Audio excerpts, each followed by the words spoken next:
Okay, let's talk about radioactivity, radioactive decay. We're going to start this by thinking about a particular nucleus, uranium-238. Can you even see that written there?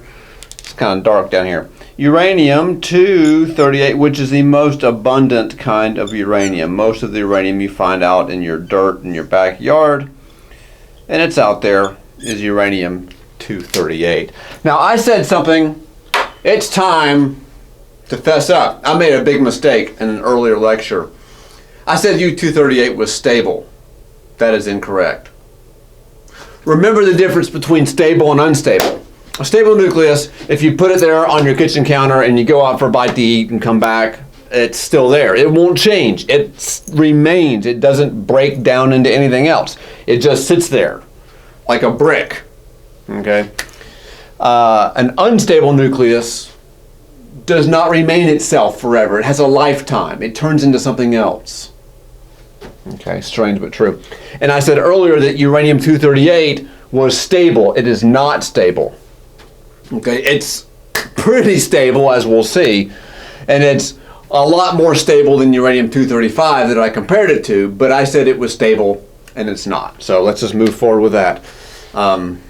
Do my penance. Let's say that we have a nucleus of uranium-238. In fact, let's say that we have a whole box full of uranium-238. Okay, with a bunch of nuclei in there. Okay, we're going to start off with, I'm not going to use this one down here, I'm going to use another one down here. Start with some number of uranium-238 nuclei, N sub O, N naught. That's the number we start with. And so we're going to start with that number at time t. There's an n-axis here. N-axis tells us, the vertical axis tells us how many uranium-238 nuclei we have. T-axis is the time. So we're going to start off at N naught. But N, we're going to see, changes with time. If it didn't, if we start off with N naught uranium-238 nuclei, we can go out for a bite to eat. We can go out for a weekend visit. We can go on a world tour. We can zip to Andromeda Galaxy and back. We can spend our whole lives, thousands of lifetimes. If it's stable, then this line will be flat. It will not change in time. But it is not stable. In fact, the number of nuclei, uranium-238 nuclei, changes in time. It does something like this.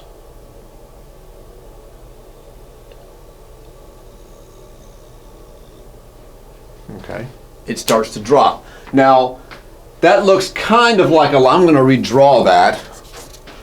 You know me, I'm a little touchy when it comes to my drawing sometimes. I'm not going to fight that. I'm going to live into it completely and fix this, because that was not a good line.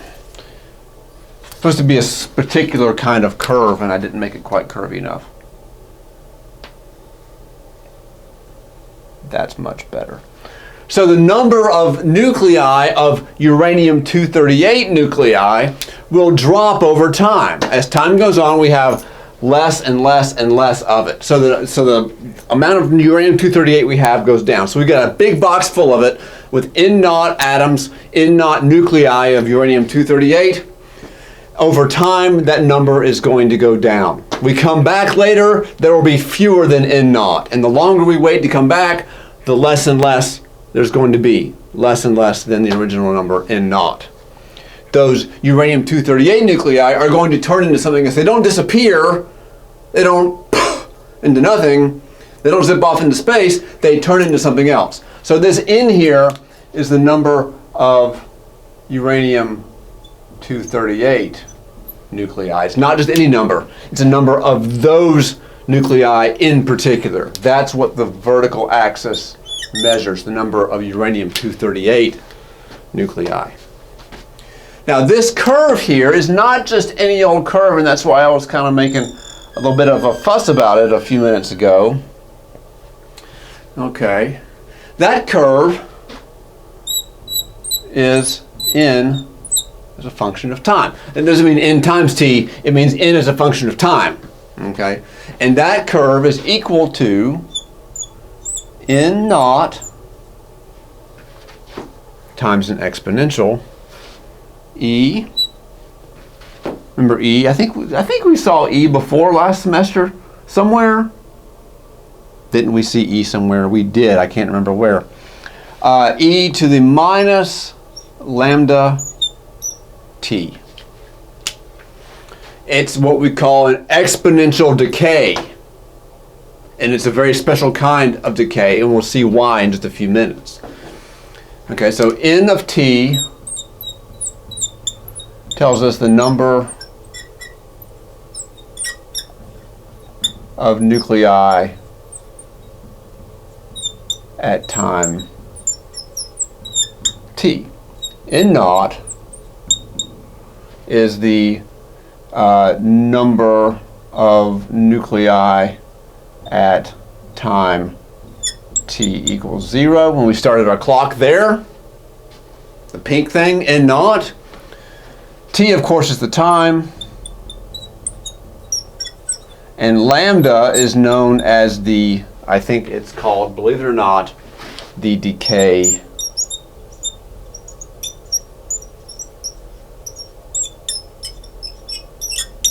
constant. Okay. All right. So I want you to keep that mathematical statement in mind. Okay. And I'll leave it on the board.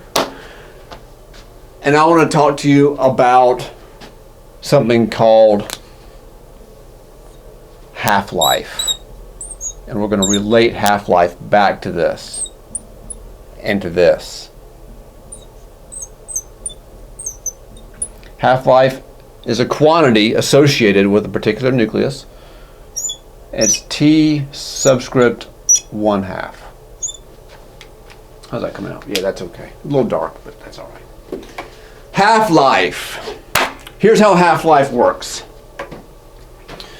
Okay. Suppose we start with N naught. And we want to ask the question, how long does it take to go from N naught down to N naught over 2? Is that showing up? Yeah, I'm squeezing it in there. To 1/2 the value. So we started with N naught, and we want to know how long does it take to get to N naught over 2. How long does that take? Well, it takes this amount of time right here. That is the half-life. That is how long it takes to go from N naught to N naught over 2. Okay? Now suppose we ask the question, how long does it take to go from N naught over 2 to N naught over 4? Yeah, I guess that's okay. I really do worry about my markers not showing up very well. So, in other words, now that we've waited around for our uranium nuclei to go from N naught down to, we might have started with 1,000,000 uranium nuclei. Now we're asking, so in that case, how long does it take to get to 500,000? The answer is the half-life. Now we're going to ask, how long does it take to get from 500,000 to N naught over 4, which is 250,000, to 1/4 of the original value, right? In other words, to get to here, that is N naught over 4. Well, it's going to take us that much more time. From 0 to T 1/2 is the amount of time it took us to go from N naught to N naught over 2. And now from T 1/2 to this point is the time it takes us to get from N naught over 2 to N naught over 4.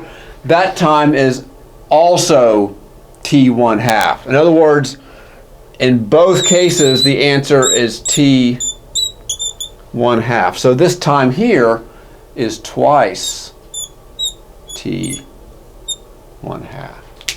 So it takes 2 half-lives to go from n0 to n0 over 2 to n0 over 4. And it would take another half-life to cut that number in half again, down to n0 over 8. This total time now would be 3t. And so forth and so forth. So it would take 4 half-lives to get to n0 over 16, 5 half-lives to get from n0 to n0 over 32, and so forth and so on. So every half-life that passes, you lose half of what you started with at the beginning of that time. That is half-life. Okay? That tells you how quickly something decays. All right, and I know we're getting a little bit long on this video here, but I do need to make one final connection between half-life and this formula here. Lambda is the natural log of 2 divided by the half-life. That's the connection between the decay constant, lambda, and the half-life. Okay? And the natural log of 2, you can just find on your calculator, right? It is, what, 1.4 something? No, it's point, clear, it's 0.0 something, it's 0 point something, 2 natural log, 0.693, of course. Natural log of 2 is about 0.693. Okay. Last thing I want to say is that half-lives range an enormous amount of time, from the tiniest fractions of time to the longest stretches of time. The half-life for uranium-238 is, I don't have it here. Do I not have it here? It is approximately 1 billion years. So we would have to wait 1 billion years to go from n0 to n0 over 2. So this amount of time here, if this is uranium-238, is some number of billions of years. So in our lifetime, we would not see a change. But over a long time, we would see a change. So it is almost stable, but not quite.